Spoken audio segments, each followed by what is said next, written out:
Police ने जिस तरह का केस बनाना चाहिए था उस तरह नहीं बनाया। पुलिस ने अपना केस कमज़ोर किया है। इसके पुलिस को काम था FIA से रुजू करती लैपटॉप को डिकोड करने के लिए। पुलिस अपने ऊपर अवामी दबाव को हटाने के लिए मीडिया का सहारा ले रही है। इस केस का जो डिपेंड करता है वो 164 के बयान पे करता है और उन लैपटॉप के डिकोड होने पे पड़ता है। पाकिस्तान मैटर्स के साथ मैं हूं दानियाल सिद्दीकी। मुस्तफ़ा कत्ल केस इस वक्त टॉक ऑफ द टाउन बना हुआ है। अदालत में अब तक क्या पेशरफ्त हुई है, कितने मुल्ज़िमान को पेश किया गया है, मुबैना तौर पर जो इल्ज़ामात लगाए जा रहे हैं मुल्ज़िमान पर वो इस वक्त क्या है, इस तमाम तर सूरत हाल पर बात करने के लिए मेरे साथ इस वक्त सीनियर कोर्ट रिपोर्टर फ़ारूक समी साहब मौजूद हैं। फ़ारूक भाई, thank you very much for taking out time for us. बताइएगा क्या पेशरफ्त है, स्टार्टिंग से अगर हम शुरू करते हैं इस केस के मामले को, तो अब तक की क्या इत्तलात हैं? देखिए, इस केस की स्टार्टिंग हुई एक पुलिस मुकाबले के साथ। अच्छा, एज़ कोर्ट रिपोर्टर हम भी चीज़ों को फॉलो कर रहे होते थे और ये चीज़ फॉलो हुई कि यार DSP ज़ख्मी हो गया, पुलिस एहलकार ज़ख्मी हो गया और मुल्ज़िम गिरफ़्तार हो गया। अब उस मुल्ज़िम को लेके इंसदादे दहशतगर्दी की अदालत में लाया गया, तो हम भी पहुँचे वहाँ पे देखने और ये था जहन में कि इसका रिमांड हो जाएगा। लेकिन मैं बताऊँ, जिस तरह आपने बात की ना, ये बहुत ही मौज़ूए बहस है, लेकिन इस केस के अंदर अदालती तारीख़ और सिंध पुलिस की जो तारीख़ है ना, उसमें भी बहुत सारी ऐसी चीज़ें हुई हैं जो इससे कबल हमने नहीं देखी। अब पुलिस लेके गई तो पुलिस ने मेरी जितनी मैंने कोर्ट रिपोर्टिंग की है उसके लिहाज से मैं समझ सकता हूँ कि पुलिस ने मेरे ख्याल में जिस तरह का केस बनाना चाहिए था उस तरह नहीं बनाया। अब अदालती फैसले में आ गई कि उनके वालिद साहब जब रिमांड हो रहा था तो अरमगान के वो अंदर बैठे थे और पुलिस रिमांड लेने में नाकाम हो गई। और जब पुलिस रिमांड लेने में नाकाम हो गई तो उसके बाद एक बड़ा स्टेप ये हुआ कि जो वालिद साहब ने एक दरख्वास्त लगाई थी उसके ऊपर एक इंसदादे दहशतगर्दी की अदालत ने लेटर निकाला और जिसके तहत अब पुलिस पार्टी पे मुकदमा होना था। जब ये सारा मामला हुआ तो पुलिस में भी थोड़ी सी हड़बम हुई, मीडिया पे ख़बरें चलने शुरू हुई। जब सारी मीडिया ने एक पूरा एक दबाव बना पुलिस के ऊपर, तो पुलिस ने जो है वो प्रोसिक्यूशन के ज़रिए, यानी प्रोसिक्यूटर जो ख़ाम प्रोसिक्यूटर जनरल सिंध हैं मुंतज़िर मेहदी, उनके ज़रिए सिंध हाई कोर्ट से रुजू किया इस केस में। और इसी दौरान दीगर कानून नाफिज करने वाले इदारों के ज़रिए जो है वो शिराज की गिरफ़्तारी अमल में लाई गई। शिराज को का रिमांड मिला और वो भी कोई, मैं उस दिन बताऊँ आपको, हम बैठे थे और हमें समझ नहीं आ रहा था कि रिमांड इतना लंबा क्यों हो रहा है। वो भी कोई 45 मिनट तक रिमांड का प्रोसेस चलता रहा, वो अंदर चीज़ें चलती नहीं। उमूमी तौर पे ये प्रोसेस 5 से 6 मिनट का होता है इंसदादे दहशतगर्दी की अदालत में, जो पहला रिमांड आता है। और इस दौरान जो उनके वालिद थे अरमगान के, वो वहाँ पे शोर शराबा करते रहे और कि भाई ये करो वो करो, और वो अपने तौर पे शिराज को एक मैसेज भी कन्वे करते रहे कि 10 तारीख को हमारी तुम्हारी मुलाकात हुई थी। ये सारी चीज़ें चल रही थी और केस ने पलटा वहाँ से खाया जब सिंध हाई कोर्ट में अरमगान को पेश किया गया और रिकॉर्ड पेश किया गया। जब रिकॉर्ड पेश किया गया तो उसके अंदर पता चला जनाब इनको तो पुलिस कस्टडी दे दी गई थी और उसके बाद उसको वाइटो लगा के जुडिशल कस्टडी किया गया। इसके ऊपर जज साहब जो मौजिज़ थे बहुत वो हुए और उन्होंने बोला, फिर अरमगान से पूछा कि आपका क्या मसला, तो उन्होंने बोला भाई मुझ पर तशद्दुद हुआ है।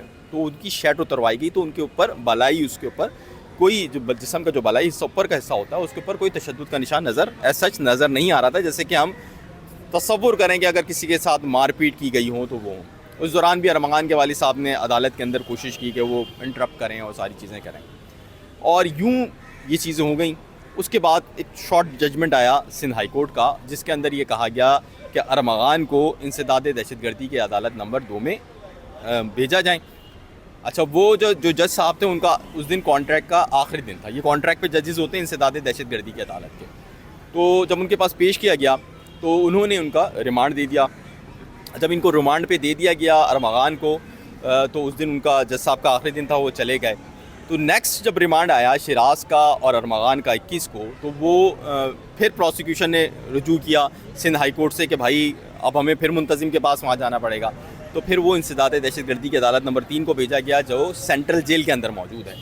फिर सेंट्रल जेल में सख्त सिक्योरिटी हिसार के अंदर ये सारी समाअत हुई और उनको मज़ीद 5 दिन का रिमांड दिया गया। और इस पूरी कार्रवाई के अंदर पुलिस की जानिब से अब तक बहुत सारे दावे कर लिए गए हैं। पुलिस ने बोला है कि हमने ये कर लिया, हमने वो कर लिया, एतराफ़ जुर्म हो गया, लेकिन क़ानूनी एतबार से जो 164 का बयान मुल्ज़िमान का होना चाहिए था, पुलिस को करवाना चाहिए था, वो पुलिस अभी तक नहीं करवाई। मतलब आप ये कह रहे हैं जो वीडियो स्टेटमेंट हम देख रहे हैं मीडिया के ऊपर शिराज का, उसकी कानूनी कोई हैसियत नहीं है? देखिए, क़ानूनी हैसियत उसकी कोई नहीं है। अच्छा, ये भी जो चीज़ें ना, अगर हम उसको क़ानूनी तौर पे देखें ना, बारीकियों में जाए ना, तो मुल्ज़िम शिराज का वीडियो स्टेटमेंट इस ट्रायल के दौरान जब तक उसको 164 ना हो ना, ये पुलिस के केस को कमज़ोर करता है। यानी पुलिस ने अपना केस कमज़ोर किया है इस केस में। अब जैसे कि पुलिस ने और भी बहुत सारी, अगर बताऊं मैं आपको, सुस्तियां दिखाई हैं। जैसे कि पुलिस ने अभी तक एफआईए से रुजू नहीं किया। ठीक है, पुलिस को काम था एफआईए से रुजू करती लैपटॉप को डिकोड करने के लिए। पुलिस ने और भी जो साथी एजेंसियों थी उनके साथ उस तरह नहीं किया है, और ये आज हमने ये खबरें भी दी है कि उन्होंने वो उस चीज़ों को नहीं किया है। अच्छा, अब ये जब इंसदाद दहशतगर्दी की अदालत से अब ये दूसरा जो इनका रिमांड हुआ है शराज का, तो इस रिमांड के अंदर ये कहा गया है, जो उन्होंने लेने से पहले कहा है कि हमने उनको 164 कराना है, और हमने इनको जो है इनके हवाले से जो लैपटॉप और ये यूएसबीज़ को डिकोड करना है। अब ये देखना ये है कि वो अब पेश करते हैं तो उसमें वो क्या रिपोर्ट लेकर आएंगे, और अब आइंदा की जो प्रोसीडिंग्स होंगी या आइंदा की जो समाअत होगी है, इस केस का जो डिपेंड करता है वो 164 के बयान पे करता है और उन लैपटॉप के डिकोड होने पे पड़ता है। लेकिन सवाल ये है कि पुलिस इतने अरसे में कोई प्रोग्रेस क्यों नहीं शो कर सकी। बज़ाहिर ऐसा लगता है, जो अदालत और क्राइम को समझते हैं लोग, हम लोग ये तसव्वुर करते हैं कि इस गैर मामूली केस के अंदर पुलिस अपने ऊपर अवामी दबाव को हटाने के लिए मीडिया का सहारा ले रही है और ऐसी खबरें, इन्फॉर्मेशन लीक कर रही है जिससे बज़ाहिर तो ये लग रहा है कि पुलिस काम कर रही है, लेकिन हकीकतन काम नहीं कर रही है। अदालती तारीख़ में एक बड़ा गैर मामूली फ़ैसला देखा गया है, जो मुझे नहीं याद पड़ता कि इंसदाद दहशतगर्दी की किसी अदालत के एडमिनिस्ट्रेटिव जज से उसका जो है वो अख्तियार वापस लेने के लिए अदालत ने कहा हो, और अदालत ने इस हवाले से चीफ सेक्रेटरी को और महकमे दाखिला को ख़त तहरीर किया हो, और उसमें ये लिखा हो कि भाई ये वाइटो लगा के फ़ैसले को तब्दील किया गया है, और इसमें ये लिखा हो कि भाई जॉइंट इंटेरोगेशन टीम जो मुंतज़िम अदालत ने कही कि क़ायम की जाए, उसका इख्तियार उनको नहीं था। ये सारी चीज़ें लिखी हों, ये एक बहुत ही गैर मामूली जजमेंट आया है, और ये यकीनी तौर पर गैर मामूली केस है। इस साहिर हसन के हवाले से बताएगा, मारूफ टीवी अदाकार साहिर हसन के जो बेटे हैं, इनका क्या मामला है, और तफ्तीशी रिपोर्ट जो कल जारी हुई है, हमने मीडिया पे भी खबरें इस हवाले सुनी कि उन्होंने एतराफ़ कर लिया है कि 8 से 10 लोगों के उन्होंने नाम लिए, इसकी कानूनी हैसियत क्या उनके स्टेटमेंट की? देखिए, जो साजिद हसन के बेटे हैं अदाकार साहिर हसन, उनको जो पुलिस ने पेश किया है, अच्छा पुलिस ने उनकी गिरफ़्तारी बाद में शुरू हुई है और मीडिया पे खबरें पहले चल गई हैं कि उन्होंने ये कर लिया, उन्होंने ये कर लिया। इस मामले में, इस मुद्दे को लेकर उनके जो वकील हैं उन्होंने भी बात की है सिटी कोर्ट के अंदर कि भाई गिरफ़्तारी बात की शुरू हो रही है और उससे पहले खबरें हमारे पास मौजूद हैं कि वो ये।